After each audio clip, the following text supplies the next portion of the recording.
OpenAI launched GPT-5 via a recent global live stream.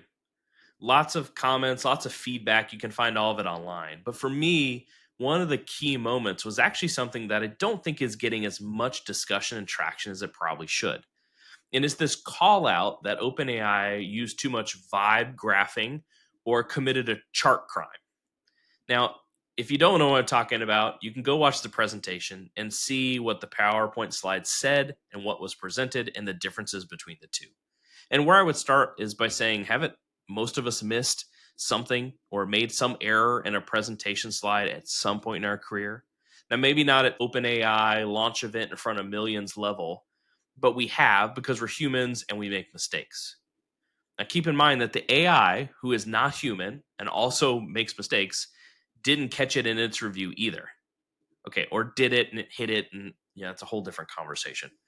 But for me, after absorbing and watching the presentation from start to finish, I think there were actually a couple lessons to really pull out of it. And I just wanted to say them out loud if they're helpful to you. So, one is if you're the person that was responsible for creating or generating these graphs, please don't let this haunt your career. If I were you, I would consider turning what just happened into a career story that really matters for the long term. Talking about how what you learned and what you did shaped your ability to make a human error in an AI company of all companies, and then really persevere and adapt how you work to make sure that the utmost quality is always in mind. But a couple other more practical reminders and things that really stuck out for me. I think the big one is a reminder for all of us: QC our slides, right? And get extra review, especially before we do some global event or live stream. So just a reminder as we saw that even OpenAI, even the biggest companies on the biggest stages can have QC mistakes if they're not careful. But some other ones that I do think you may not like to hear, but I need to hear them, and I think they're important, is we don't make the chart bars first and then try to fill them in with data. And I think that's what might have happened. And the reason is we want to create charts from the data and then analyze what the insights the bars offer us. And when we're presenting something that's very heavily scripted, and that's not a bad thing, some things do need to be heavily scripted.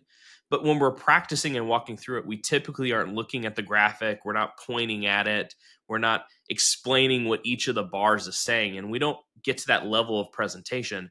We typically can miss errors, we can typically miss things that look out of place. And if that would have happened, this probably quickly wouldn't have been a problem.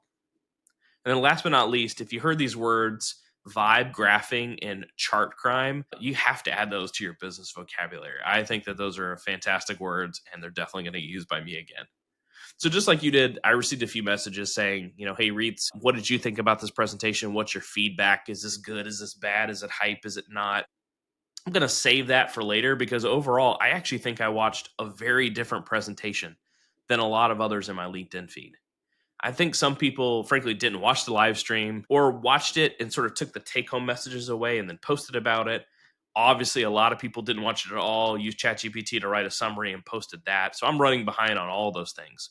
But what I would say is, I actually think the presentation is a good reminder and lesson because in the presentation and how they conducted it, there's some good learnings about what to do, some good learnings about practical speaking. There's also frankly, some failures, I think, in the way it was presented that can teach us all by learning and viewing.